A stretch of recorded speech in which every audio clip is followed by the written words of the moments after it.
Show இல்லாம என்ன show? Road show. யாரோட ரோட் ஷோ? நம்ம தலைவர் பண்ணதா? இல்ல நம்ம தலைவர் மாதிரி இன்னொருத்தர் பண்றாருல, அவர் பண்ண ரோட் ஷோ. ஒரே கலர் ட்ரெஸ்ஸு, அதான் பேண்ட் சட்டை எல்லாம் ஒரே மாதிரி போட்டு கட் காப்பி பேஸ்ட் பண்றாரு. Ctrl+C Ctrl+V கொடுத்து ஆட்சி நடத்திட்டு இருக்கிறவர். அவர் பண்ண ரோட் ஷோ பத்தி நம்ம இன்னைக்கு பார்க்கலாம். அதாவது என்னன்னா, நேற்று வந்துட்டு சேலம்ல ரோட் ஷோ நடத்தியிருக்காரு. இப்போ சேலம்க்கு ரோட் ஷோ போகிறதுக்கு முன்னாடி அவர் வந்துட்டு கோயம்புத்தூர் ஏர்போர்ட்ல இறங்கி அங்கேருந்து வந்து அதுக்கப்புறம் ஈரோடு போயிட்டு அங்கேருந்து சேலம் போயிருக்காரு. இப்போ இந்த வழி போயிருக்காரு இல்லையா, இங்கே நம்ம நேற்று பேசின இதில் வந்துட்டு என்ன அப்படின்னா, இந்த தூய்மை பணியாளர்கள் வந்துட்டு உங்களுக்கு ஊதியம் கொடுக்கல அப்படின்னு போராடிட்டு இருக்காங்க. அவங்களோட போராட்டமான முக்கிய நோக்கம் என்னன்னா, இந்த எங்களுக்கு பிரச்சனை போய்கிட்டு இருக்கிறது சிஎம், அதாவது முதல்வருக்கு கொண்டு போகணும் அப்படின்றது தான். அப்படி இருக்கிற பட்சத்தில் இவர் கோயம்புத்தூர் ஏர்போர்ட்ல இருந்தா இறங்குறாரு. கோயம்புத்தூர் ஏர்போர்ட்ல இருந்து அந்த அலுவலகம்ன்றது வந்து மாவட்ட ஆட்சியர் அலுவலகம்ன்றது ரொம்ப கிட்டதான், பக்கத்துல தான். ஸோ ஒரு எட்டு பார்த்துட்டு என்ன அவங்க பிரச்சனை அப்படின்னு கேட்டுட்டு அதுக்கான ஒரு தீர்வை கொடுத்துட்டு அவர் போயிருந்திருக்கலாம். ஆனால் அதெல்லாம் பண்ணாமல் டைரக்டாக எப்பயும் அவங்க வந்துட்டு இந்த மூடி மறைக்கிற அந்த ஒரு விஷயம், இல்லைன்னா அவர் காதுக்கு எட்டாத ஒரு விஷயம் அப்படியே கொண்டே போக மாட்டாங்க இல்லையா, அந்த மாதிரி ஒரு விஷயம் பண்ணிட்டு அவங்க வந்துட்டு கடந்து போயிட்டார். எங்கன்னா ஈரோடில் இருக்க அந்த எக்ஸிபிஷனில் போய் அந்த எக்ஸிபிஷனை திறந்து வைக்கிறதுக்காக. நான் என்ன சொல்கிறேன்னா, அவரு எக்ஸிபிஷன் போகிறதுலாம் நல்ல விஷயம் தான். அங்கே போயிட்டு நீங்கள் ஃபோட்டோ எடுங்க, அதை திறந்து வைங்க, அதெல்லாம் சந்தோஷம். ஆனால் மக்கள் இங்கே அவல நிலையில் இருக்காங்க. அவங்களுக்கு அதாவது நம்ம நேற்று வீடியோவில் பேசியிருந்த மாதிரி 3 வருடங்களாக அவங்களுக்கு அந்த பிஎஃப் காசு வரல. சம்பளம் வந்து அவங்களுக்கு கிடைக்க வேண்டிய ஊதியமே வந்து கம்மியாக தான் கிடைக்குது. அதுவும் பல மாதங்களாக கிடைக்காம இருக்குது. அது இல்லாமல் அவங்களுக்கு எந்த ஒரு இன்சூரன்ஸும் அவங்க அரசு சார்பில் காப்பீட்டு திட்டங்களும் கொடுக்கப்படலன்னு சொல்லிட்டு இத்தனை பிரச்சனைகளை முன்னிறுத்தி தான் வந்து அவங்க பேசியிருக்காங்க, போராடிட்டு இருக்காங்க. அதுவும் மாவட்ட ஆட்சியர் வந்து சமாதானம் பேசும்போதும் அவங்க சொன்ன விஷயம் என்னன்னா, நீங்கள் ஒவ்வொரு வாட்டியும் கண் துடைப்புக்காக தான் இதெல்லாம் பண்ணுறீங்க, முதல்வர்கிட்ட வந்து இந்த விண்ணப்பம் போய் சேரணும் தான் இந்த போராட்டத்தை நாங்கள் பண்ணுறோன்னு சொல்லி அந்த போராட்டத்தை நிகழ்த்துறாங்க. கண்டிப்பாக முதல்வருடைய கண்ணுக்கு காதுக்கு இது போயிருக்கும். அப்படி இருந்தும் ஏன் இவ்வளோ கிட்ட வந்தவர் அந்த இடத்த போய் பார்த்துருந்தா மக்களோட நேரடியாக அவங்க விண்ணப்பத்தை கொடுத்துருப்பாங்க இல்லையா, அதுக்கான தீர்வு எப்போ கிடைக்கிறதுன்றது வேற. அட்லீஸ்ட் மக்களுக்கு வந்து ஒரு நம்பிக்கையாச்சும் கிடைத்திருக்கும். அந்த நம்பிக்கை கூட கொடுக்காம அவர் கடந்து போனது வந்து ரொம்பவே வருத்தத்துக்குரிய விஷயம்தான். ஆமாம், அது மட்டும் இல்லாமல் இவங்க ரோட் ஷோ பண்ணுறதே இப்போ நம்ம தலைவர் பண்ணுறப்போ வந்துட்டு இந்த இளைஞர்கள் வந்துட்டு பின்னாடி வரதெல்லாம் வந்துட்டு ஒரு போக்குவரத்து விதிமுறைகளை மீறதா இருக்கட்டும், இந்த மாதிரி ஒரு பொய் குற்றச்சாட்டுகள் வச்சு அந்த ரோட் ஷோவை வந்துட்டு ஒரு டைலூட் பண்ணுற விஷயமா வந்து பண்ணிட்டு இருந்தாங்க. இப்போ அதே தான் வந்துட்டு இவரும் பண்ணுறாரு. இப்போது நம்ம தலைவருக்கு வந்த கூட்டத்தை விட இப்போ இவங்களுக்கு வந்த கூட்டம் பார்த்தீங்க அப்படின்னா சேலத்தில் வந்துட்டு இவங்களாம் வந்துட்டு எப்பயும் போல் பஸ்ஸை வச்சு கூப்பிட்டு வந்த கூட்டமாக தான் இருக்குது. நம்ம தலைவர் வந்துட்டு இப்போது விருது வழங்கும் விழாவில் வந்துட்டு சின்ன சின்ன குழந்தைகளை கொஞ்சறதா இருக்கட்டும். ஸோ இந்த மாதிரி ஒரு விஷயத்தையும் இவர் இந்த ரோட் ஷோவில் எப்பயும் போல் அப்படியே காப்பி பேஸ்ட் பண்ணுற மாதிரி சின்ன சின்ன குழந்தைங்களை வலுக்கட்டாயமாக கூப்பிட்டு அந்த ஒரு அவர் கொஞ்சறதா இருக்கட்டும், இது எல்லாமே மொத்தமாக பார்த்தீங்க அப்படின்னா இவர் பண்ணுறத அப்படியே மொத்தமாக அவர் பண்ணுற மாதிரி.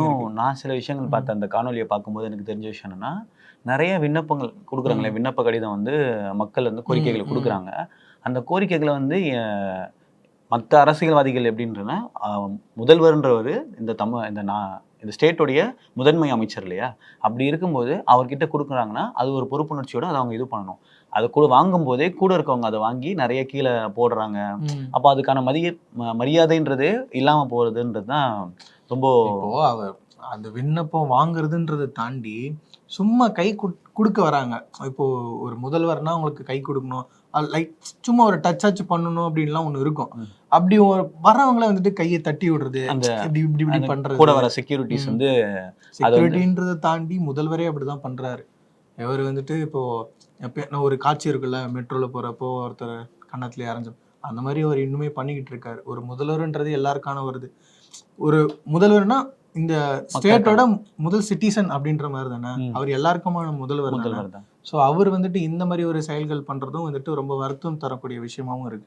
இப்படிதான் இன்னைக்கு மட்டும் இல்லை, இதுக்கு முன்னாடி ஒரு வாட்டி ரோட் ஷோ பண்ணார் இல்லையா, அப்பயும் என்ன பண்ணாங்கன்னா, இவர் வராருன்னு சொல்லிட்டு வர்ற இடங்களுக்கு வந்து அந்த பிரச்சனையை தீர்க்க வேண்டியதுதான் ஒரு அரசுடைய கடமை.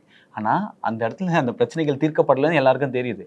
அதனால அதை மறைக்க முடியா இந்த பந்தல்லாம் இருக்கும் இல்லையா, அது மாதிரி அந்த இதெல்லாம் ஸ்க்ரீன்லாம் வச்சு அதை மறைச்சு அவரை போக வச்சிருக்காங்க. என்னதான் இருந்தாலும் ஊடகங்கள் வந்து இதை இது பண்ணிட்டாங்க, எல்லா இடத்துலையும் வந்து மாட்டிக்கிட்டாங்க.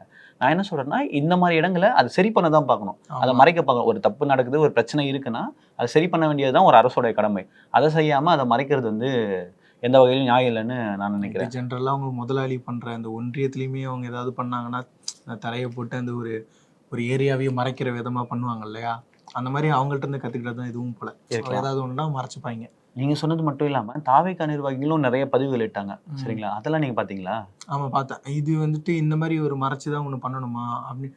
ஒரு முதல்வர்னா நம்ம சொன்னதே தான், ஒரு பிரச்சனையை தீர்க்கிறவர் தான் முதல்வர். அவர் கண்ணுக்கே தெரியாத அளவுக்கு வந்துட்டு ஒரு திரையை போட்டு மூடுறது வந்துட்டு அந்த பிரச்சனை தீர்ந்ததா அர்த்தமா அப்படின்ற மாதிரி நம்ம நிர்வாகிகளும் கேள்வி கேட்டிருந்தாங்க. அது பார்த்துட்டு அன்னைக்கு நைட்டே வந்துட்டு அந்த முதல்வர் அந்த இடத்த பார்த்து அந்த இடத்த சரி செஞ்சார். ஸோ ஒரு விஷயம் எல்லாமே வந்துட்டு நம்ம சொன்னதுக்கு அப்புறம் தான் அவர் செய்யறாரு. மற்றவர்கள் சுட்டி காமிச்சதுக்கு அப்புறம் தான் அதன் மீது வந்து நடவடிக்கை எடுப்போன்ற ஒரு தீர்மானத்துல இருக்காங்களோ என்னவோ தெரியல.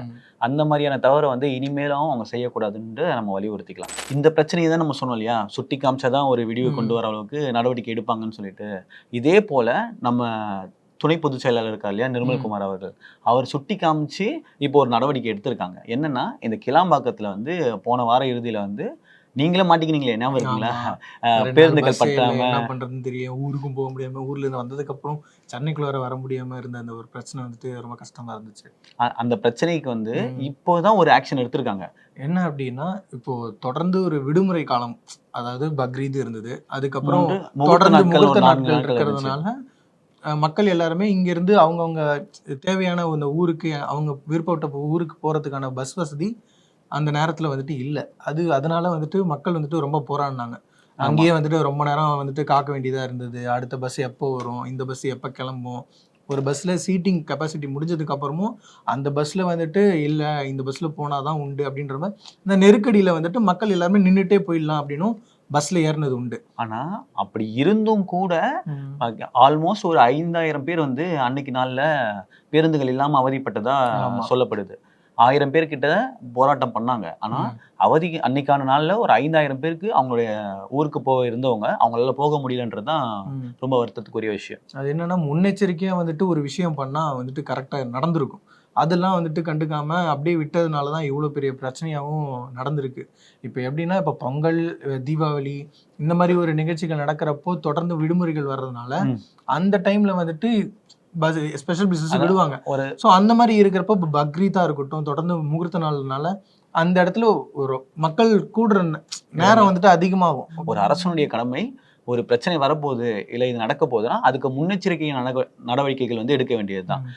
வார இறுதிகளில் வந்து மக்கள் அதிகமாக பேருந்துகள் வந்து பயணிப்பாங்க, வெளியூர்களுக்கு போவாங்கன்றது அரசுக்கு தெரியும். இது ஒரு உண்மையான விஷயம்ன்றது அவங்களுக்கே தெரியும்.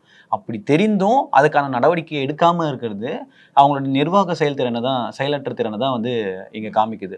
இதை வந்து திருத்தும் வகையில் தான் வந்து தாவேகா சார்பில் நிறைய பேர் வந்து குறிப்பிட்டு பேசியிருந்தாங்க.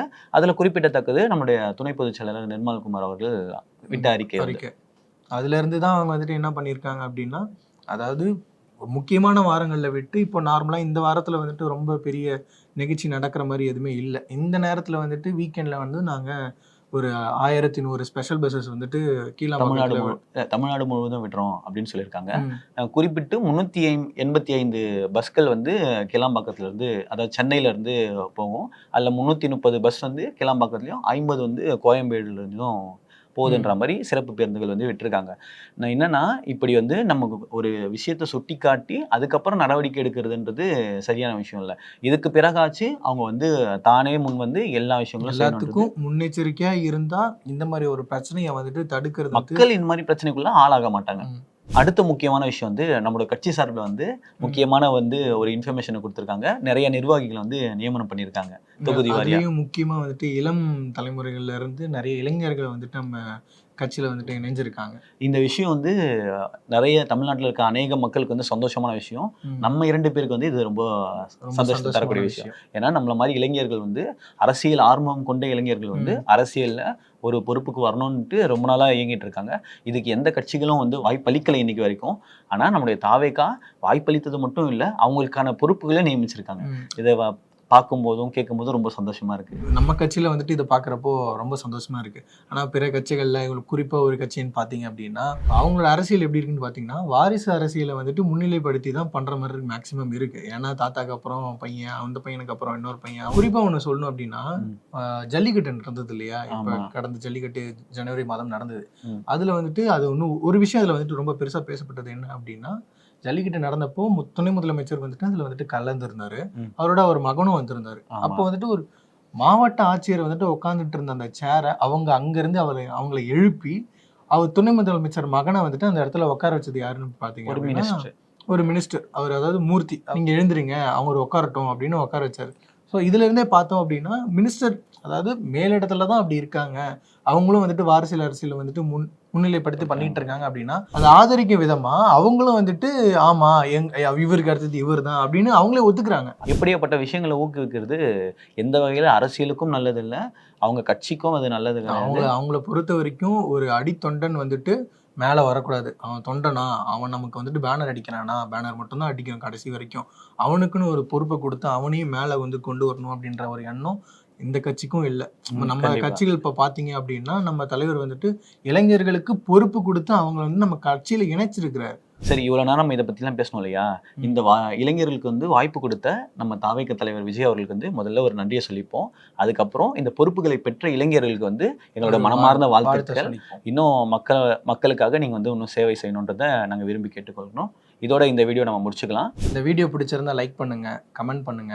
உங்களுக்கு யாருக்காவது இந்த வீடியோ ஷேர் பண்ணால் நல்லா இருக்கும்னு நினைக்கிறோம், உங்களுக்கு ஷேர் பண்ணுங்க. அது மட்டும் இல்லாமல் அப்படியே சப்ஸ்கிரைப் பண்ணி அது பக்கத்தில் இருக்க பெல் பட்டனையும் அழுத்திருங்க. நன்றி. வணக்கம்.